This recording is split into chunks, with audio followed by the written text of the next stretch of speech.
नमस्कार। मैं सुधीर श्रीवास्तव ज्योतिष अनुसंधान केंद्र में आपका स्वागत करता हूं। ज्योतिषी योगों की श्रृंखला में आज हम बात करेंगे श्रीनाथ योग के विषय में। श्रीनाथ योग एक अत्यंत सुफल देने वाला योग है। जिन लोगों की कुंडली में श्रीनाथ योग होता है, ऐसे लोग अत्यंत भाग्यशाली होते हैं। आजीवन भाग्य उनका साथ देता है। हर कार्यों में उन्हें सफलता प्राप्त होती है। जिस भी कार्य में वो हाथ लगाते हैं उसमें वो सफल होते हैं।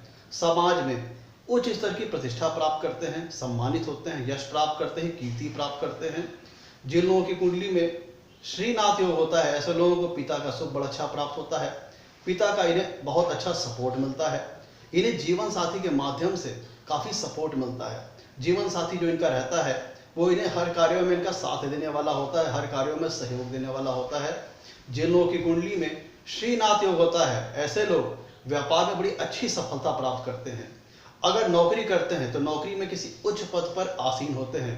ये लोग सत्कर्म करने वाले होते हैं, सदाचारी होते हैं, हमेशा अपने परिश्रम पर विश्वास करते हैं और निरंतर परिश्रम करते हुए प्रगति के पथ पर आगे बढ़ते हुए ये निरंतर सफलता की नई ऊंचाइयों को छूते चले जाते हैं और सफलता के मुकाम, एक ऐसी सफलता के मुकाम पर ये पहुंचते हैं जहां पे इनकी पहचान अमिट होती है, जहां पे इनकी पहचान काफी ख्याति प्राप्त की होती है। मित्रों, श्रीनाथ योग का उल्लेख बृहद पराशर होरा शास्त्र में किया गया है, जहां पर ऋषिवर ने बताया है कि जिन लोगों की कुंडली में श्रीनाथ योग होता है, ऐसे लोग देवराज इंद्र के समान होते हैं। देवराज इंद्र के समान कहने का मतलब ये एक राजयोग प्रदान करता है। और जिन लोगों की कुंडली में श्रीनाथ योग होता है, ऐसे लोग एक राजा के समान अपना जीवन जीने वाले होते हैं। बड़े ठाट बाट के साथ ही अपना जीवन जीते हैं। समाज में काफी यश प्राप्त करते हैं, कीर्ति प्राप्त करते हैं। व्यापार में उच्च स्तर की सफलता प्राप्त करेंगे। नौकरी करेंगे तो नौकरी में किसी उच्च पद पर आसीन होंगे। पिता का बड़ा अच्छा सहयोग प्राप्त होगा, जीवन साथी का बड़ा अच्छा सहयोग प्राप्त होगा। हमेशा एक सुखी और संपन्न और समृद्ध जीवन जीने वाले होंगे। मतलब जिन लोगों की कुंडली में श्रीनाथ योग होगा, ये लोग आजीवन सुखी, संपन्न और समृद्ध जीवन जीने वाले होंगे।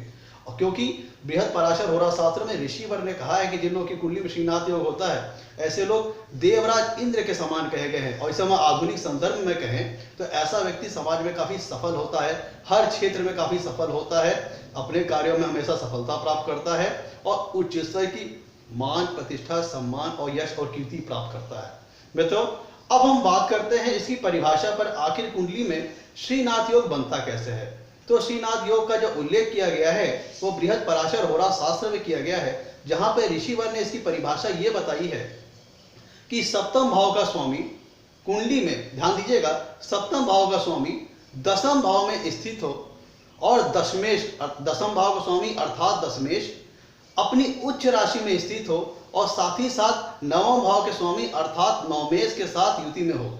ध्यान दीजिएगा, बृहद पराशर होरा शास्त्र में जो ऋषिवर ने इसकी परिभाषा बताई है, उसके अंतर्गत श्रीनाथ योग की परिभाषा ये है कि सप्तम भाव का स्वामी कुंडली के दसम भाव में स्थित हो और दसम भाव का स्वामी अर्थात दशमेश कुंडली में अपनी उच्च राशि में स्थित होना चाहिए और साथ ही साथ नवम भाव के स्वामी अर्थात नवमेश के साथ युति में होना चाहिए। अगर इस प्रकार की स्थिति कुंडली में बन रही है तो इसका मतलब कुंडली में श्रीनाथ योग का निर्माण हो रहा है और मेरे बताए अनुसार ऐसा व्यक्ति अत्यंत भाग्यशाली होता है। अब आपको एक उदाहरण के माध्यम से मैं समझाने की कोशिश करूंगा। ध्यान दीजिएगा, आपको समझाने के लिए मैंने एक लग्न विशेष एक सैंपल चार्ट को लिया हुआ है और मैं यहाँ पे जो सिद्धांत बता रहा हूँ वो सभी लग्नों पर एप्लीकेबल है।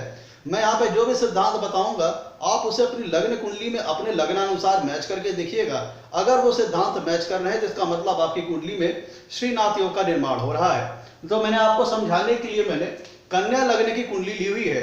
आपकी जो भी आप अपनी कुंडली में अपने लग्न के अनुसार इस सिद्धांत को मैच करके देखिएगा। अगर सिद्धांत मैच कर रहे हैं तो इसका मतलब आपकी कुंडली में श्रीनाथ योग का निर्माण हो रहा है। ध्यान दीजिएगा, ये मैं आपको समझाने के लिए कन्या लग्न की कुंडली ली हुई है।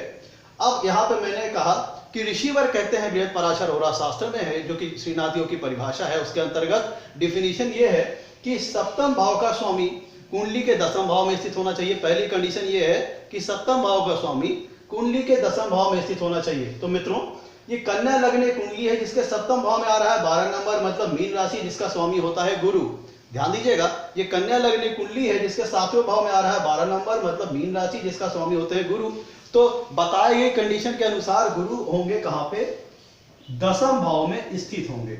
गुरु दसम भाव में स्थित होंगे। फिर अगली कंडीशन इस योग में यह कही गई है कि दसम भाव का स्वामी अर्थात दशमेश कुंडली में अपनी उच्च राशि में स्थित होना चाहिए। तो उसके लिए मित्रों हम ध्यान दीजिए, दसम भाव में आ रहा है कन्या लग्न कुंडली है जिसके दसम भाव में आ रहा है 3 नंबर मतलब मिथुन राशि जिसका स्वामी होता है बुध, और बुध स्थित उच्च होता है कन्या राशि में। तो हमने बुध को लग्न मतलब बुध को हमने लग्न अर्थात कन्या राशि में हमने अंकित कर दिया, क्योंकि बताई कंडीशन ये है कि दसम भाव का स्वामी अर्थात दशमेश कुंडली में अपनी उच्च राशि में स्थित होना चाहिए, साथ ही साथ नवम भाव के स्वामी अर्थात नवमेश के साथ युति में होना चाहिए। तो नवम भाव में ध्यान दीजिए कि कन्या लग्न में कुंडली में नवम भाव में आ रहा है 2 नंबर मतलब वृषभ राशि जिसका स्वामी होता है शुक्र, तो उसको भी हमने बुध के साथ लिख दिया। तो इस प्रकार से इस कुंडली में श्रीनाथ योग बना। देखिए कैसा बना, ये कन्या लग्न कुंडली है मित्रों जिसके अंतर्गत 7वें भाव में आ रहा है 12 नंबर मतलब मीन राशि जिसका स्वामी होता है गुरु। तो गुरु होंगे स्थित दसम भाव में बताई गई कंडीशन के अनुसार। पहली कंडीशन है सप्तम भाव का स्वामी कुंडली के दसम भाव में स्थित होना चाहिए, तो हमने 7वें भाव का स्वामी गुरु को हमने 10वें भाव में लिख दिया। फिर अगली कंडीशन ये कहता है श्रीनाथ योग में कि 10वें भाव का स्वामी अर्थात दशमेश कुंडली में अपनी उच्च राशि में स्थित होना चाहिए, साथ ही साथ नवमेश के साथ युति में होना चाहिए। तो दसम भाव में आ रहा है 3 नंबर मतलब मिथुन राशि जिसका स्वामी होता है बुध, और बुध उच्च होते हैं कन्या राशि में, तो हमने बुध को ले जाकर कन्या राशि में लिख दिया। और साथ ही साथ अगली कंडीशन ये कही कि दशमेश नवमेश के साथ युति में होना चाहिए, नवम भाव के स्वामी अर्थात नवमेश के साथ युति में होना चाहिए। तो हमने क्या किया, नवम भाव में देखा, नवम भाव में आ रही है 2 नंबर मतलब वृषभ राशि जिसका स्वामी होता है शुक्र, तो हमने शुक्र को भी यहाँ पे लग्न में लिख दिया। तो बताई गई कंडीशन के अनुसार सप्तम भाव का स्वामी दसम भाव में है और दसम भाव का स्वामी अर्थात दशमेश कुंडली के अपने उच्च राशि में स्थित है, साथ ही साथ नवम भाव के स्वामी अर्थात नवमेश के साथ युति में है। तो इस प्रकार से इस कुंडली में श्रीनाथ योग बनेगा। मैंने मित्रों आपको समझाने के लिए मैंने कन्या लग्न का सैंपल चार्ट लिया हुआ है। आप अपनी कुंडली में जो मैं सिद्धांत बता रहा हूं वो सभी लग्नों पर एप्लीकेबल है। आप अपनी कुंडली में इस सिद्धांत को मैच करके देखिएगा अपने लग्न अनुसार। अगर सिद्धांत मैच कर रहा है तो इसका मतलब आपकी कुंडली में श्रीनाथ योग का निर्माण हो रहा है। अब मित्रों अब हम बात करते हैं कि कुंडली में श्रीनाथ योग का पूर्ण फल कब मिलेगा। श्रीनाथ योग का पूर्ण फल मित्रों कुछ निश्चित कंडीशंस है जिसमें उनका पूर्ण फल मिलेगा। पहला, कुंडली में लग्न और लग्नेश बलवान होना चाहिए। सप्तमेश और नवमेश कुंडली में अपनी नीच राशि में स्थित नहीं होने चाहिए। जो भी ग्रह कुंडली में श्रीनाथ योग का निर्माण कर रहे हैं, जिन भी ग्रहों से मिलकर के श्रीनाथ योग का निर्माण हो रहा है, कोई भी ग्रह अस्त नहीं होना चाहिए, डिग्री वाइज बलाबल में होना चाहिए, तब कहीं जाकर के श्रीनाथ योग का पूर्ण फल मिलेगा। रिपीट कर रहा हूं, परिभाषा ध्यान दीजिएगा। श्रीनाथ योग की यह है कि सप्तम भाव का स्वामी कुंडली में दसम भाव में स्थित होना चाहिए और दसम भाव का स्वामी अर्थात दशमेश कुंडली में अपनी उच्च राशि में स्थित होना चाहिए, साथ ही साथ नवम भाव का स्वामी अर्थात नवमेश के साथ युति में होना चाहिए। तो फिर अगर ऐसी स्थिति बन रही तो फिर कुंडली में श्रीनाथ योग का निर्माण हो रहा है। तो मैंने आपको जो सैंपल चार्ट समझाया वो कन्या लग्न के हिसाब से था और ये सिद्धांत सभी लग्नों पर एप्लीकेबल है। आप अपनी कुंडली में अपने लग्न के अनुसार मैच करके देखिएगा। अगर ये सिद्धांत मैच कर रहा है तो आपकी कुंडली में श्रीनाथ योग का निर्माण हो रहा है। और जैसा कि मैंने बताया, श्रीनाथ योग का निर्माण जिन लोग की कुंडली में होता है ऐसे लोग अत्यंत भाग्यशाली होते हैं, राजा के समान जीवन जीने वाले होते हैं, कार्यों में हर कार्यों में इनको सफलता प्राप्त होती है। ये बहुत कर्मठ होते हैं, बहुत मेहनती होते हैं और निरंतर मेहनत करते हुए, सत्कर्म करते हुए, अच्छे कर्म करते हुए ये निरंतर प्रगति के पथ पर चलते हुए सफलता की नई ऊंचाइयों को छूते चले जाते हैं और समाज में काफी सफल व्यक्ति बनते हैं और उच्च स्तर की प्रतिष्ठा, सम्मान, यश और कीर्ति प्राप्त करते हैं।